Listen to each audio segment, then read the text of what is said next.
The leather chair is ice cold beneath me, even through my winter coat. I'm staring at the wooden desk in front of me, solid oak, probably 40 years old, the kind that smells like old money and older secrets.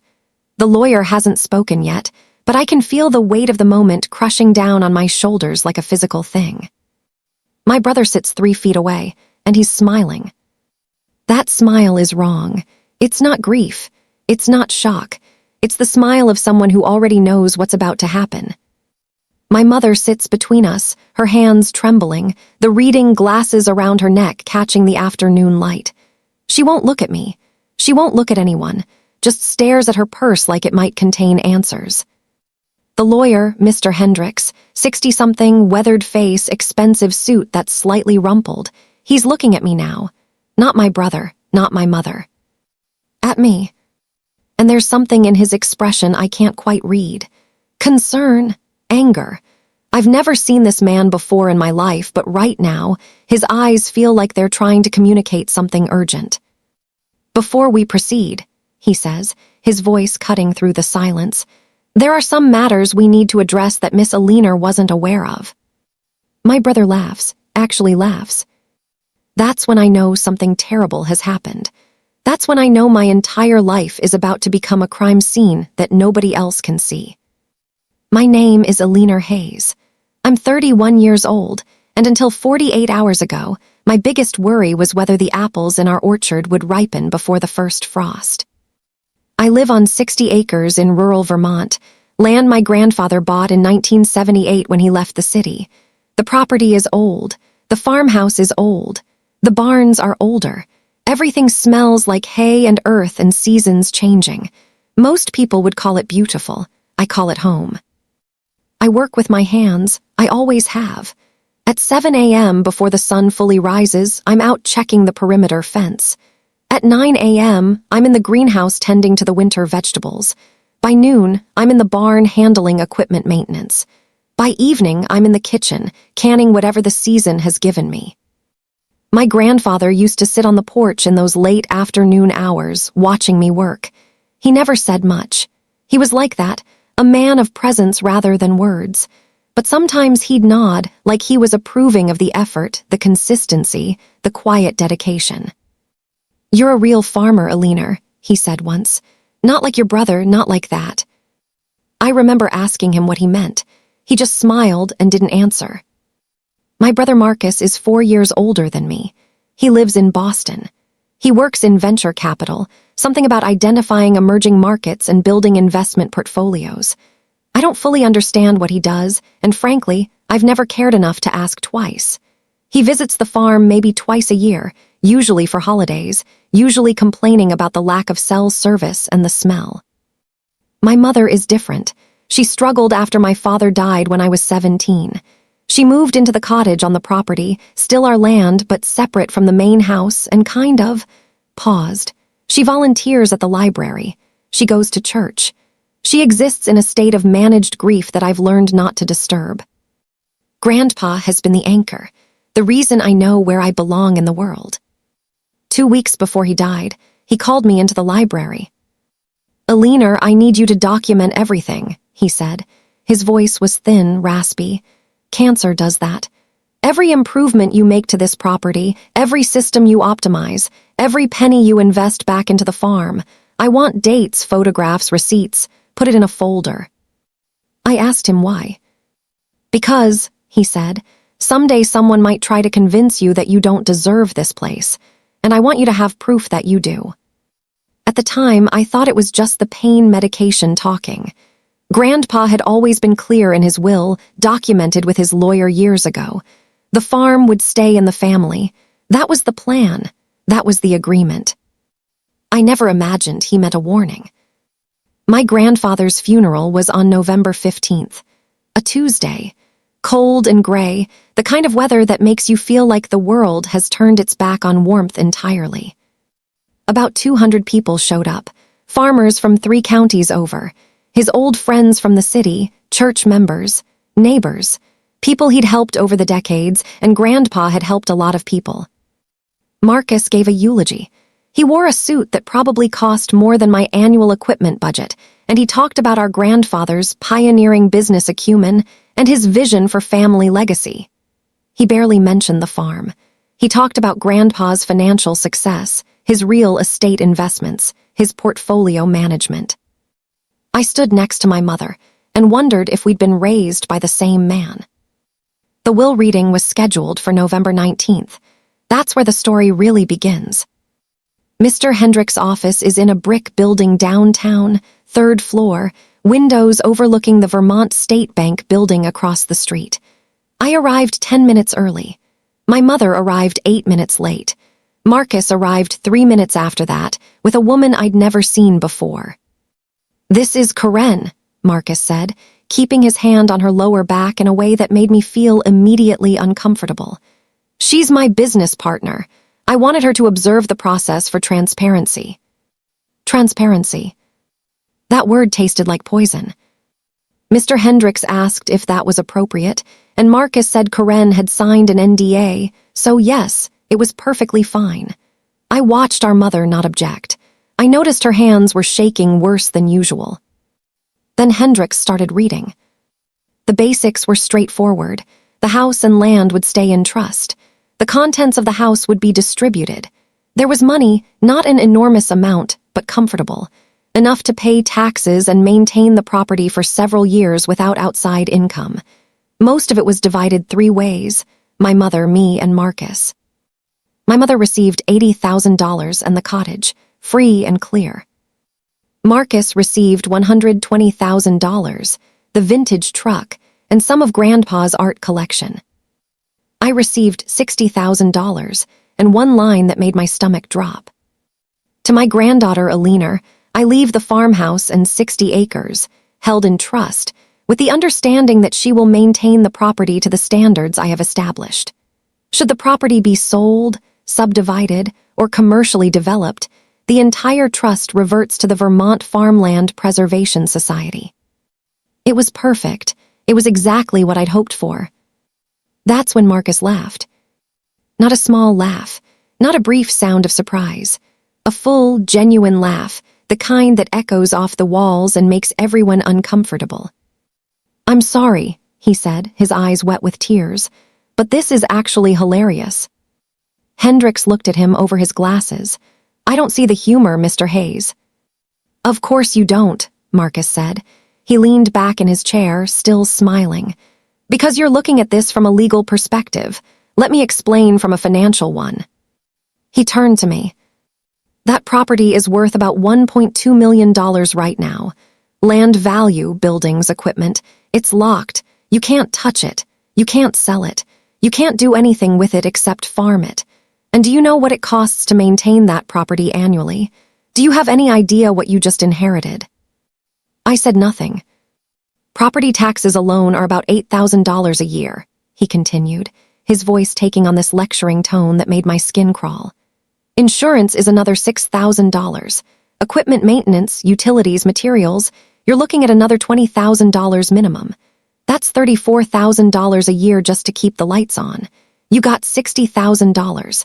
That means your inheritance runs out in less than 2 years. After that, what? You work yourself to death on that dying property, trying to stay afloat." My mother made a small sound, like something had punctured her. "Meanwhile," Marcus said, and now he was looking at Karen like they shared some private joke, "I got cash. Liquid capital, investments, real money. What Grandpa left you, Alina, is a millstone. A beautiful, romantic millstone, but a millstone nonetheless." I felt something inside me go very still, very quiet. "Actually," I heard myself say, "I think Grandpa understood the value of land, the value of stability, the value of something you can't lose in a market correction." Marcus's smile didn't waver. "You think that because you've never had to meet payroll or navigate an actual financial market. You think that because you're content living in poverty on a farm, and you assume the rest of us should be too. This is the problem with people like you, Alina. You don't understand money. You never will." The room felt like it was shrinking. "People like me," I repeated quietly. Country girls who peaked in high school and never left their hometowns, he said, and he said it like he was reading from a script. Like this was a thing he'd already said to people before. No ambition, no real education, just existing. Pretending that a pile of dirt and some animals constitute an actual life. It's honestly kind of sad. Hendricks stood up. I mean, he physically rose from his chair, his hand placed flat on the desk, and I watched as something in his face shifted. A lawyer doesn't stand up in the middle of a will reading. That's not professional. That's a line crossed. I think, Hendricks said slowly, that we need to pause this meeting. But I wasn't listening anymore. I was watching my mother because she was crying now, silent tears streaming down her face, and she was still not looking at me. She knew.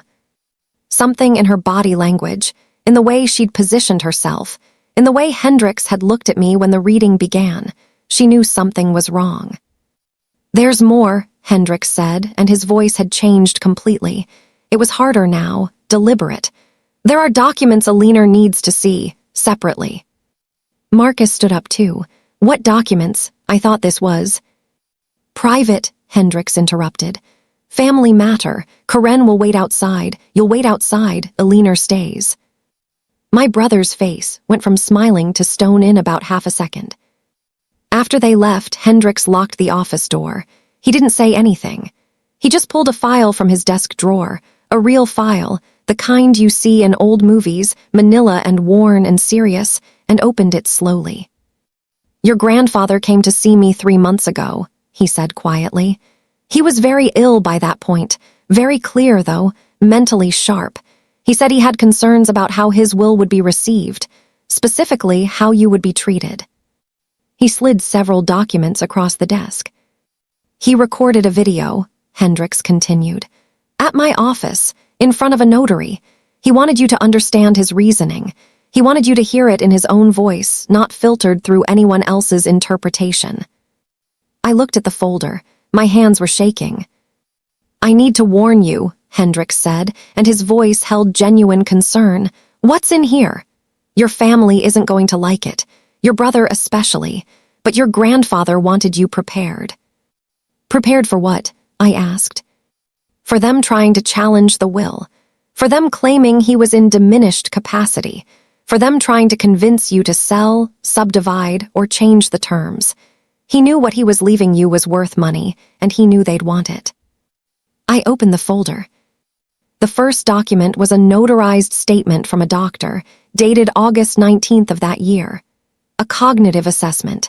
My grandfather's mental acuity tested at 96th percentile for his age.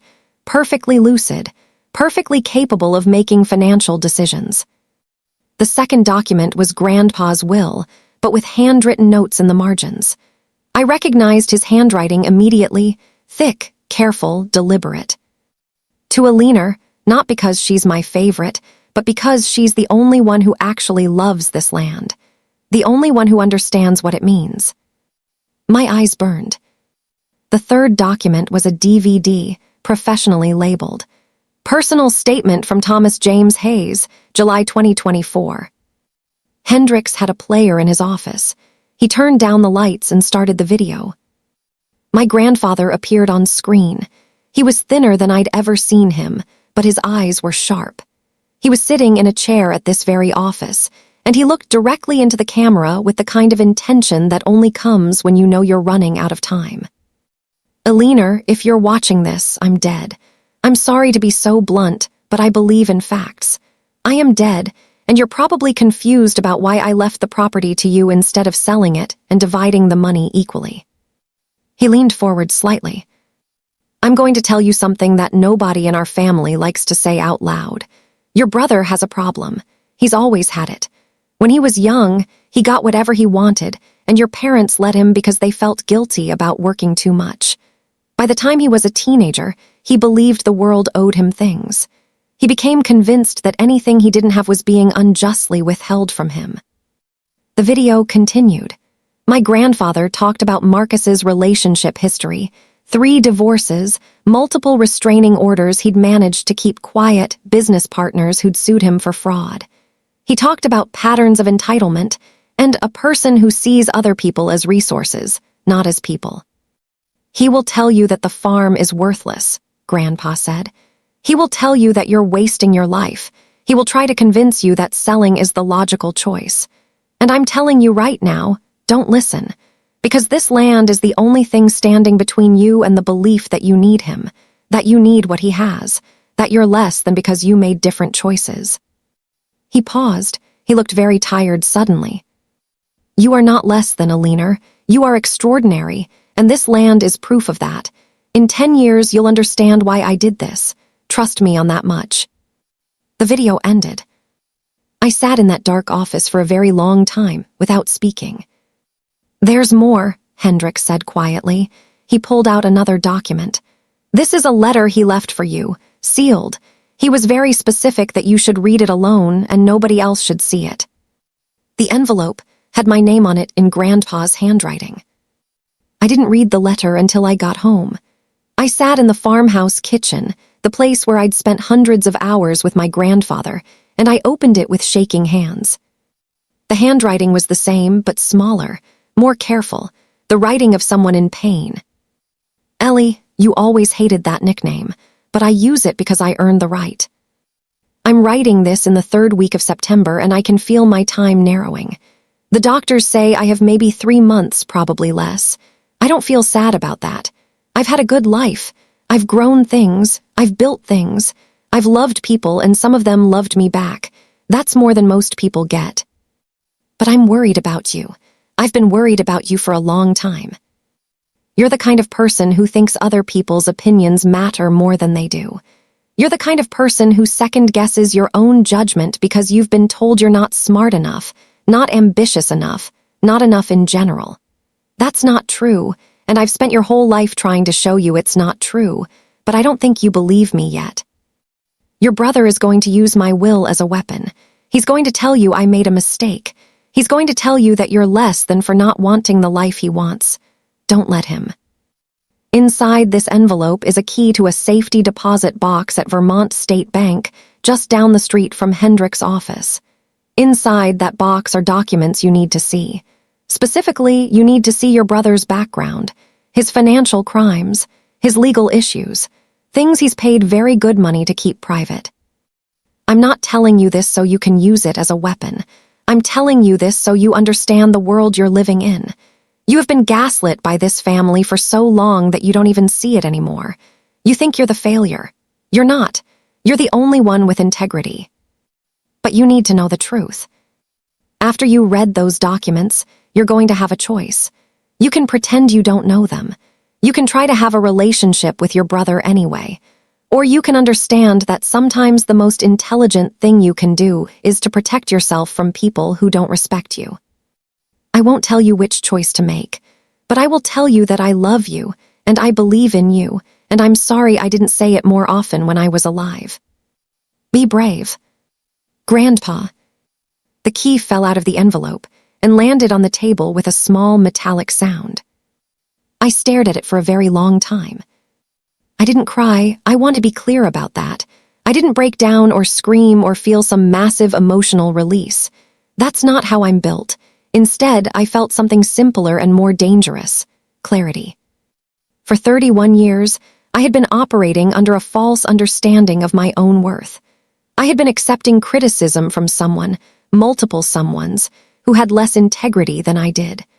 I had been doubting myself because people I loved had essentially weaponized my empathy against me. That ended. It didn't happen with drama. It happened the way clarity always happens for people like me, quietly, in a kitchen, while looking at a safety deposit box key. The next morning, I drove to town at 8 a.m. Vermont State Bank opens at 8:30. I sat in the parking lot for 30 minutes, not because I was scared, but because I wanted to be absolutely certain of what I was about to do. You see, there's a critical moment in any revenge story. It's the moment when you stop being a victim and start being an agent. When you decide that your pain is less important than your purpose. I reached that moment in a cold parking lot, and I recognized it immediately. I walked into the bank, asked for the safety deposit box section, and presented the key to a woman named Susan who looked at it and barely blinked. "I'll need to see your ID," she said, which was expected. Grandpa had set it up that way, only blood relatives could access it. The box was small, metal, the kind of thing that holds secrets and keeps them cold. Inside were maybe 12 documents, all organized in chronological order. I read them right there in the private room they provided, and with each page, the picture became clearer. Marcus's first divorce settlement, 1998. His ex-wife had claimed he'd drained their joint accounts without her knowledge. They'd settled for $180,000, and she'd signed a non-disclosure agreement. A civil fraud lawsuit from 2003, filed by a former business partner. The case had been dismissed when Marcus agreed to a settlement of $220,000. Another NDA. A criminal investigation from 2008 into embezzlement at his firm. The investigation had been dropped when he'd paid restitution and left the company. No NDA on this one, but it had been sealed by the court. A domestic violence restraining order from 2011. A woman's name. She'd alleged that Marcus had been controlling and emotionally abusive. She'd applied for sole custody of their daughter and requested that he have supervised visitation only. More settlements, more NDAs, more evidence of a man who'd spent his entire adult life paying people to disappear and keep quiet about what he'd done. And then, near the bottom of the stack, something different. A private detective's report, dated November 2024, 3 months before Grandpa's death. My grandfather had apparently hired an investigator to look into Marcus's current business and personal situation. The report detailed a pattern that was still ongoing. Marcus had a girlfriend named Karen, the woman I'd met at the will reading, and the investigator had noted that the relationship had all the markers of financial exploitation. Karen had recently agreed to invest $150,000 in Marcus's newest venture. The investigator's note was casual. Subject appears to be targeting financially independent women who he can leverage for capital. Current evidence suggests he may be setting up for another disappearance once capital is secured. I sat in that private bank room, in the cold fluorescent light, and I felt something harden inside my chest.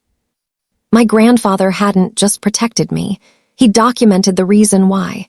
He'd given me proof that I wasn't crazy for distrusting my brother.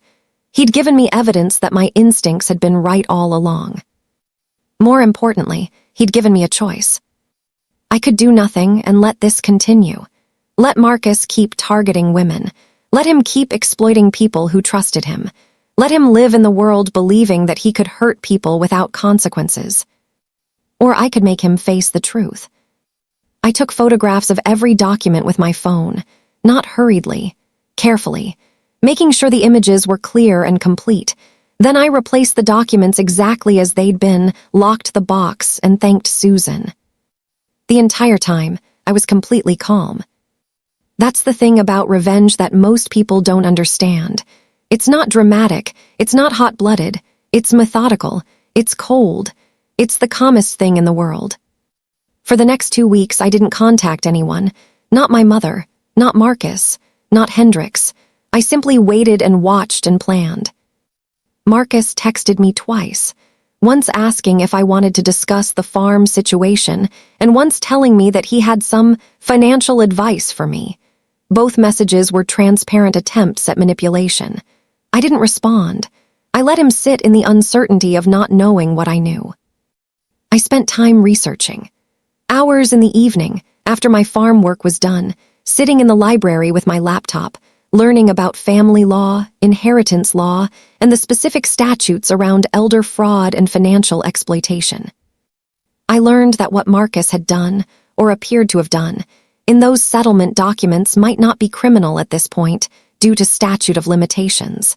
But what he was currently doing with Karen might very well be. And more importantly, I learned that I didn't need a crime to make his life difficult. I just needed pattern recognition and documentation. I called Hendrix on November 30th. "I've read the documents," I told him. "I want to hire you for something beyond the will." There was a pause on the other end. Eleanor, I'm your family's lawyer. I can't represent you against your brother without.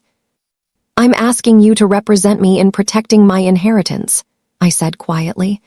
I'm asking you to help me understand if there's any legal mechanism to prevent someone with a history of financial crimes from gaining access to trust property. That's not against Marcus. That's for the trust.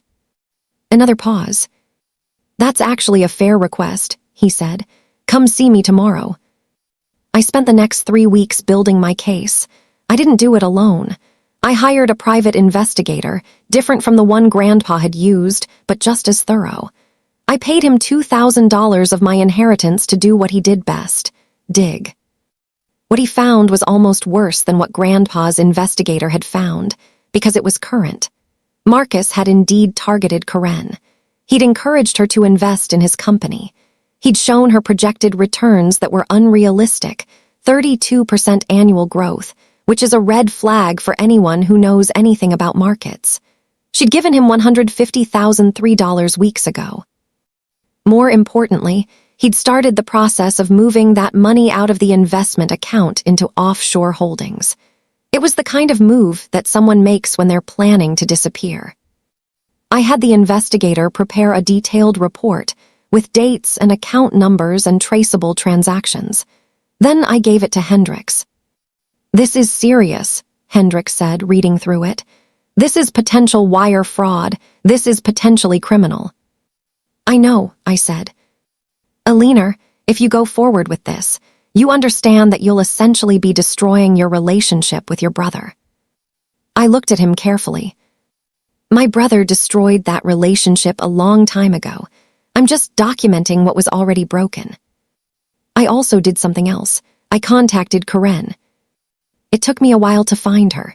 She'd posted on Instagram twice, both photos with Marcus, both taken at restaurants in Boston. One comment led to another, and eventually I found her personal email on her LinkedIn profile. I wrote her a message, a long one. I included Grandpa's detective report. I included the current investigator's findings. I included documentation of his previous relationships and his pattern of financial exploitation. I was not unkind. I was simply factual. The subject line was, information about Marcus Hayes. I sent it on December 9th. She responded within 4 hours. Is this real? She asked. I sent her Hendricks' contact information. I told her if she wanted to verify the documents, she should talk to him. He was our family lawyer, and he could confirm the authenticity. By that evening, she'd already called the bank and frozen the joint account Marcus had been moving the money through. By the next morning, she'd hired a lawyer herself. Within 48 hours, Marcus had tried to transfer his remaining assets out of reach and failed because the offshore account required additional verification. Within 72 hours, he was facing questions from the bank about suspicious activity. He called me on December 12th.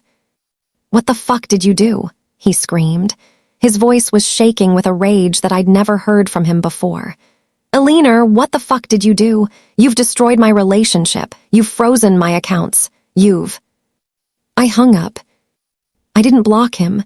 I just ended the call and set my phone down. He'd called back 3 times that day. I didn't answer any of them. He sent texts in all caps, threatening texts, messages about how I was a saboteur and a bitch and a failure of a sister. I photographed every one. The documentation was complete. I had proof of his threats. I had proof of his financial fraud attempt. I had proof of his pattern of exploitation. I had proof that my grandfather's concerns had been well-founded. What I didn't have yet was my moment to use it. On December 18th, Marcus's lawyer sent Hendricks a letter. It was a challenge to the will. My brother was claiming that our grandfather had been in diminished mental capacity when he'd written the will. He was claiming that our grandfather had been manipulated by me, specifically, that I'd convinced him to leave me the valuable property while leaving Marcus with only cash. He was requesting that the will be invalidated and that the estate be divided equally among the 3 of us, him, my mother, and me. If he won, the farm would be sold, the property would be parceled, My inheritance would become liquid, and Marcus would get a cut of that liquid wealth. It was the move I'd been expecting. It was also the move I'd been preparing for. Hendricks called me immediately. He's going to force this to mediation, Hendricks explained, and possibly to court. But Alina, here's what he doesn't know. I have documentation that will destroy his case. The video, the cognitive assessment, the notarized statement, all of it. I have more, I said quietly. Will you tell him to come to mediation? There was something almost like amusement in Hendricks' voice when he responded. I think that can be arranged. The mediation was scheduled for December 28th. Christmas had passed in a quiet blur. I hadn't seen my mother since the will reading. She'd called twice. I hadn't answered. I needed to be clear for what was coming. The night before the mediation, I slept the sleep of someone who'd done all the preparation they could do. No anxiety, no second-guessing, just the calm certainty of someone who knows exactly how the next day is going to go. I arrived at the mediation 15 minutes early. I wore black pants and a gray sweater, neutral, professional, not trying to convince anyone with my appearance of anything. I sat in the waiting room and watched Marcus arrive with Karen's lawyer, an older woman named Patricia who looked like she'd been fighting people like Marcus her entire career. Marcus looked terrible. He'd lost weight. His suit didn't fit right. His eyes had that hunted quality of someone who knows they're surrounded. When they called us into the mediation room, I stood up slowly and followed. The mediator was a retired judge named Harold Chen. He started with a speech about civil resolution and mutual benefit and finding middle ground. It was the standard opening. It meant nothing. Mr. Hayes, Chen said, turning to Marcus, you filed a challenge to the will on the grounds of diminished mental capacity. That's a serious charge. Do you want to explain what evidence you're basing that on? Marcus's lawyer stood up. He was younger than Patricia, probably mid-40s, and he had the kind of confidence that comes from being hired by someone with money, not from actually being good at his job. Our client has concerns that Mr. Thomas Hayes was being manipulated by his granddaughter Alina, who stood to benefit substantially from the will. Further, Mr. Hayes' health was declining significantly in the months before the will was executed. We believe his mental faculties were compromised, and we believe Alina influenced him to her benefit. It was a good argument, structurally. It hit the emotional note of an old man being taken advantage of by a younger person. It implied vulnerability and manipulation. I see, Chen said, and Alina, you have a response. Hendricks stood up. He pulled out Grandpa's video and the cognitive assessment. Your Honor, Mr. Hayes was assessed by an independent neurologist 3 weeks before executing the will. His mental acuity tested at 96th percentile for his age. His capacity was beyond question. Additionally, Mr. Hayes recorded a statement explaining his reasoning for the will. Would you like to see both of those? Marcus's face went pale. Furthermore, Hendricks continued, I should note that there's a significant issue with Mr. Marcus Hayes' credibility in this case. He has a pattern of contesting things he doesn't control, using legal mechanisms to extract payments from people, and making false claims in official proceedings. Objection, Marcus's lawyer said, even though we weren't in court. Not a legal proceeding, Chen said, so no objections here. I'd like to see this pattern you're referencing. Hendricks pulled out a folder. He placed it in front of the judge. It contained copies, carefully redacted for privacy, but clear in their meaning, of the previous settlements Marcus had entered into. He didn't say the details. He just let the pattern speak for itself. Mr. Hayes, Chen said slowly, it appears you've challenged wills or financial arrangements before, multiple times. Those were separate situations, Marcus's lawyer said quickly. I'm sure they were, Chen replied, and his tone suggested he'd just made up his mind. But I wasn't done yet. Your Honor, I said, and I stood up. My voice was quiet but clear. I have something I need to present, information that Mr. Hayes probably doesn't know I have. I placed copies of the private investigator's report on the table. I didn't hand them to Marcus. I handed them to the judge. This is current information about Mr. Marcus Hayes' financial activities, I said calmly. Specifically, his attempt to defraud a woman named Karen Chen by misrepresenting investment returns and then moving her money into offshore accounts. This is an ongoing situation, not a historical one. This is him, right now, doing what he's been doing for decades. Marcus stood up so fast his chair scraped backward loudly. You have no right. I have the right, I said quietly, to protect my inheritance from someone who has proven himself to be dishonest. Grandpa saw this. He saw who you are, and he chose to leave property to someone he trusted. That's not manipulation. That's accuracy. The room was very quiet. I also have recordings of Mr. Hayes threatening me, I continued, and I pulled out my phone, showing the documented texts, the timestamps. This is from December 12th, and December 12th again, and again. He was threatening me because I provided his girlfriend with documentation of his financial fraud. That's not the behavior of someone defending an inheritance. That's the behavior of someone trying to hide something. Patricia, Karen's lawyer, was watching this with a small smile. Judge Chen, Hendricks said, I think we should note that Mr. Marcus Hayes appears to be engaging in pattern behavior, claiming mental incapacity when he doesn't get what he wants, using legal proceedings to extract money or control, and targeting financially vulnerable women. The Will Challenge appears to be another iteration of this pattern. Marcus's lawyer was gathering his things. I'm getting out of this mediation, the lawyer said. That's probably wise, Chen replied. But Marcus didn't leave. He stood up, stared at me across the table, and something in his face shifted. For just a second, I saw underneath all the anger and entitlement and rage. I saw a person who'd spent their entire life believing they deserved things and who was only now realizing that the world didn't actually work that way. You think you're so smart, he said quietly. You think you've won something, you got a farm, you got Grandpa's approval. Congratulations on your meaningless victory. It's not about winning, I said, and I meant this completely. It's about accountability. Accountability? He laughed, and it was a bitter sound.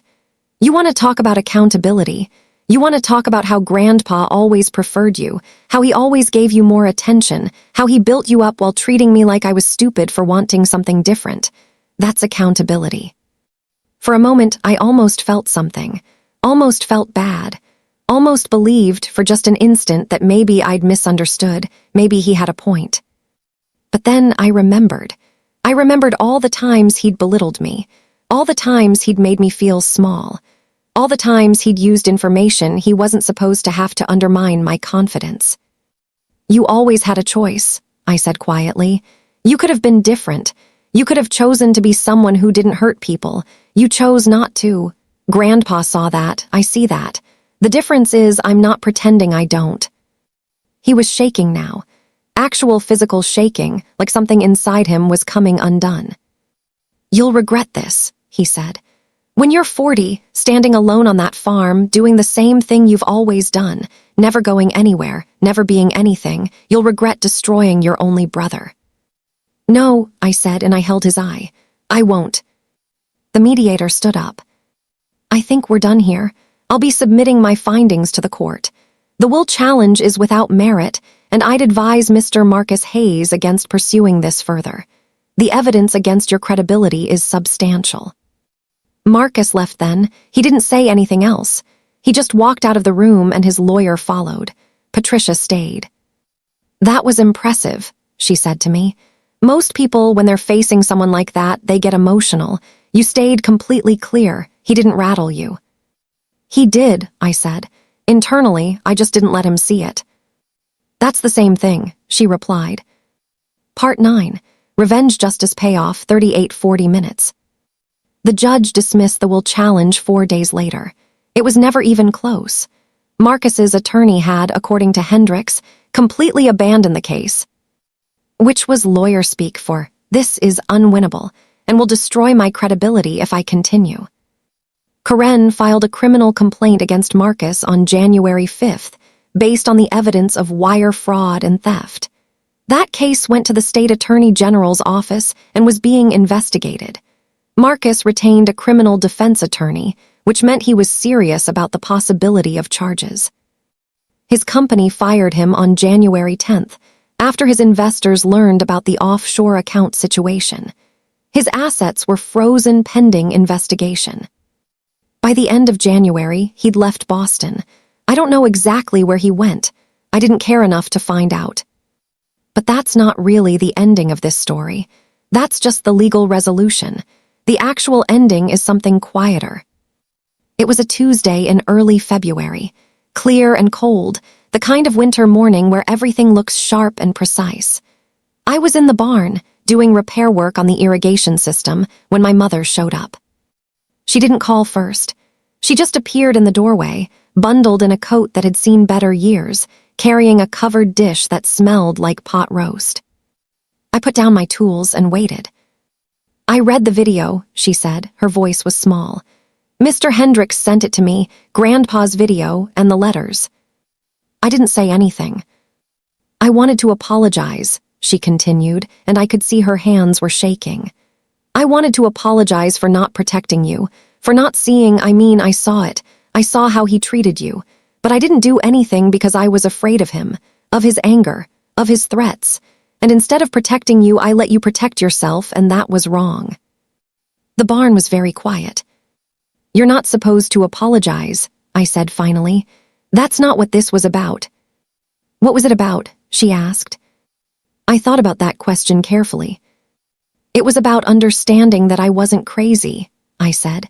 "It was about Grandpa reminding me that my instincts were right, that I was smart enough to see through him, that I deserved to trust myself." My mother started crying then, and I let her.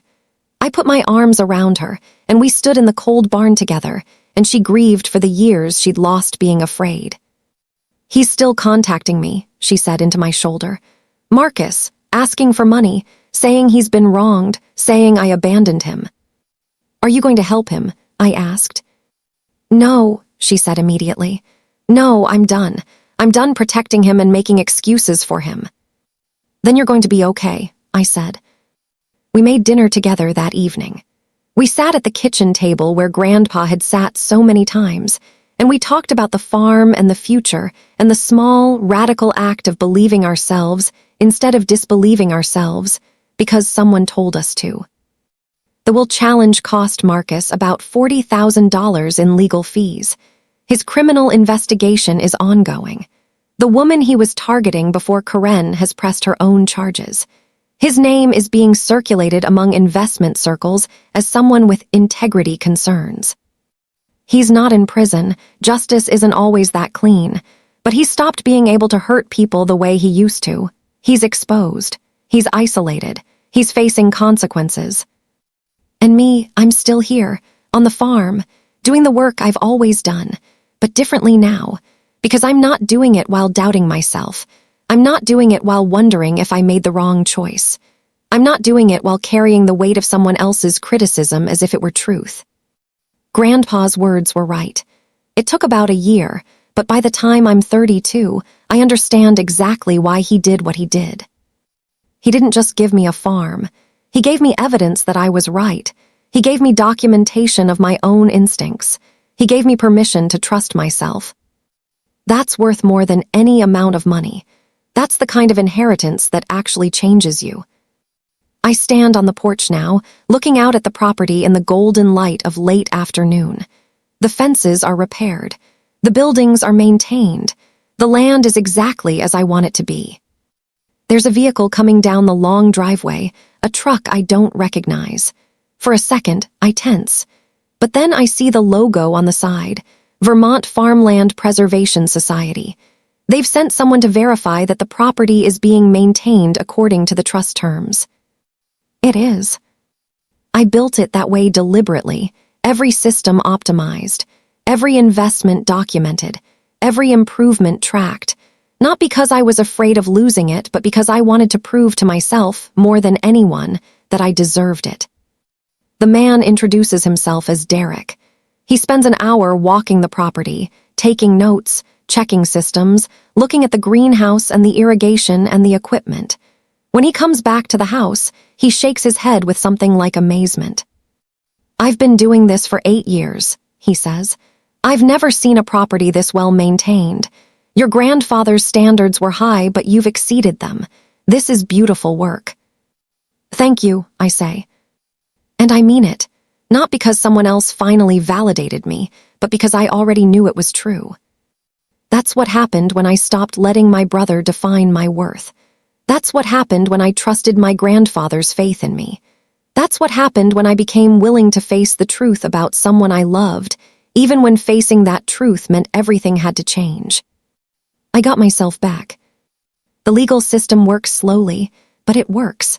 Marcus's trial is scheduled for late next year. Karen has her settlement coming. The women before her are getting their story out into the world. My grandfather's letter reached a journalist who's interested in writing about financial predators and family systems that enable them. But I don't check on any of that very often. I don't scroll through news articles with my name in them. I don't follow his legal proceedings obsessively. Instead, I tend to my land. I grow things. I fix things.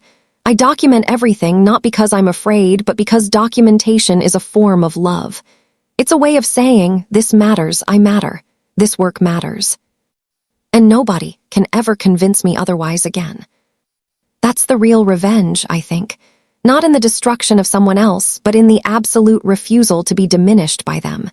Not in their punishment, but in your own liberation.